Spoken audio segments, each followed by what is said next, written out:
ہمارے ایک دوست نے ایک واقعہ سنایا تھا قبر کے عذاب کا. مجھے یقین نہیں تھا. میں نے کہا ایسا نہ ہو ان کے دماغ میں تخیل ہو. تو میں نے اس کی تصدیق کروائی اس علاقے میں, اس گاؤں میں, اور لوگوں کو کال کر کے پوچھی ایسا ہوا. انہوں نے کہا ایسا ہوا ہے. تو پھر مجھے یقین آیا. وہ قبر بار بار نا اس کو نکال کے باہر پھینک دیتی تھی, بندے کو ڈالتے تھے قبر میں. اس نے بہت سے علماء شہید کروائے تھے نالائق نے. اس کا جرم یہ تھا کہ وہ مخبریاں کر کر کے نا علماء کو قتل کرواتا تھا. اس کے والد میرے پاس آئے, ہم لوگ کے پاس آئے. انہوں نے کہا کہ بھائی میں جب صبح جاتا ہوں تو میرے بچے کی جو لاش ہے نا وہ قبر سے باہر پڑی ہوئی ہوتی ہے, تو میں بڑا پریشان ہوں, کیا کروں.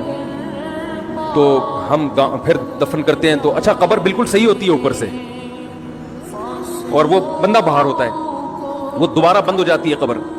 تو ہم بڑے پریشان ہیں, کیا کریں. یہ کوئی شخص شرارت کر رہا ہے. تو کہہ رہے ہیں, ہم نے کہا بھائی ہم تو نہیں کر رہے شرارت.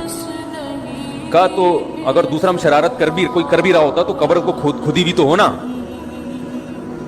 تو انہوں نے کہا, پھر یہ مشورہ انہوں نے ان کو دیا کہ تم ایسا کرو, لڑکا جو قتل ہوا, جو مرا تھا نا, جو قبر میں تھا, جس کی لاش باہر, نوجوان تھا, وہ بڑا مخبر آدمی تھا, وہاں کے گاؤں کے لوگوں نے بتایا. تو اس کی لاش جب باہر پڑی ہوتی تو باپ اور بھائی کو لوگوں نے مشورہ دیا اس لڑکے کے کہ تم لوگ رات کو قبرستان میں جا کے بیٹھ جاؤ,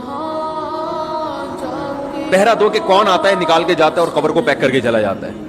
تو وہ صاحب مجھے بتا رہے تھے کہ اگلے دن وہ چیختے ہوئے آئے ہیں, چیختے ہوئے, باپ اور بھائی جو ہے نا.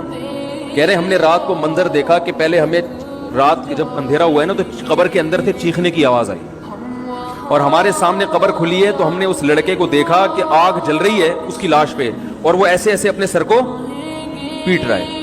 کہہ رہے ہم تو خوف کی وجہ سے بے ہوش ہو گئے, ہمیں نہیں پتا اس کے بعد کیا ہوا. ہوش میں آیا تو وہ لاش باہر پڑی.